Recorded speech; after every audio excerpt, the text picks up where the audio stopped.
So have you ever really thought about what it means to have perfect conduct? I'm not just talking about being a good person in the everyday sense, but something much, much deeper. Well, today we're going to dive into a guide from an ancient text, the Maharanakututta Sutra, that actually lays out the path for a bodhisattva, that's someone dedicated to enlightenment, to achieve this incredible purity in everything they do. Okay, so our whole journey starts with this one powerful term, miaosheng, which we can translate as sublime practice. And right off the bat, we need to get one thing straight. This isn't about just doing good deeds, like, helping someone cross the street. This is about a whole way of acting that is fundamentally pure, something that's aligned with a much deeper wisdom. You see, this sublime practice isn't some kind of side quest on the path to enlightenment. No, it's the absolute core of a major concept called Shila Paramita, the perfection of ethical conduct.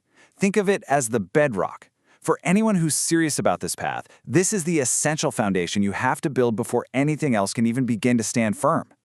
All right, so sublime practice sounds great, but what does it actually look like in real life?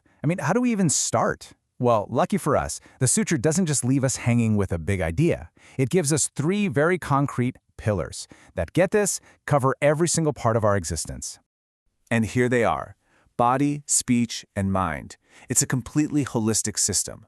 What the text is telling us is that you just can't fake it. You can't just act virtuous or say all the right things if your mind is a total mess on the inside. The purity has to go all the way down to your core intentions. So let's break these down one by one. So we start with the most tangible one, right? The body. This is all about our physical actions out in the world. And as you can see, it's about a deep commitment to harmlessness, not killing, not stealing, and not causing harm through sexual misconduct. It's that foundational commitment to just do no harm. Okay, from our physical actions, we move to our words, which, let's be honest, can be just as powerful, if not more so. The sublime practice of speech is all about mastering this incredible power. It means cutting out the lies, the divisive gossip that turns people against each other, the harsh words that wound someone, and even just the pointless idle chatter. Every single word should have a purpose. And now we get to the source code of all our actions, the mind. This is the real engine room. The practice here is to actively cleanse our thoughts of greed, of anger and ill will, and of those distorted views of reality that cause so much trouble in the first place. Now, looking at all that, it kind of sounds like a clear set of rules, doesn't it? But here's where the sutra asks a much deeper question. Is it really enough to just mechanically follow a list of do's and don'ts? How do we make sure these practices are truly, genuinely pure and not just some kind of outward performance? And the text gives us this fascinating answer. Turns out, the secret ingredient isn't just gritting your teeth and forcing yourself to follow the rules. It's about cultivating a very specific quality of mind, an inner engine, you could say, that completely transforms the entire process. The sutra gives us this exact phrase: through possessing right thinking. This right here, this is the key that unlocks everything. It's telling us that truly pure conduct isn't just about what you do, but about the way you are thinking as you do it.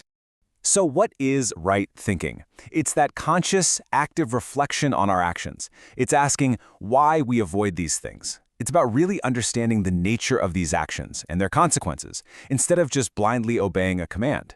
It's this wisdom that purifies the practice from the inside out. But the sutra doesn't even stop there. It takes this idea of right thinking and just elevates it to an even more profound level. We start to move beyond just thinking correctly about the rules to a state of wisdom that actually transcends the rules themselves. This slide shows the difference perfectly. On the left, you've got action that's rooted in attachment. It's clinging to a self. It's that mindset of, hey, look at me, I'm following the rules, I'm so virtuous. That pride latches onto the rules. But on the right, you see action that's rooted in wisdom. When you let go of that clinging to a self, you also let go of clinging to the precepts like some kind of trophy. The pure action just flows naturally, without any ego getting in the way. And this leads to the ultimate state that the sutra describes. With perfect wisdom, you don't see sublime practice as some separate thing you're doing. You don't see precepts as rules you have to follow. And you don't even see a person who's keeping them. The whole separation of the doer, the deed, and the rule just dissolves into one seamless expression of purity. So we've gone from the really basic rules of conduct all the way to this incredibly profound state of wisdom. What's the big takeaway from all this? What can we really pull from this teaching? This beautiful verse from the text just sums it all up perfectly, doesn't it? The Bodhisattva path is one of complete, integrated purity. It starts with our body, speech, and mind. It's applied constantly in every single situation, and eventually it just becomes our natural way of being. This is the true meaning of possessing Shila. And you know, this isn't just some ancient philosophy. It really is a living blueprint for changing how we exist in the world.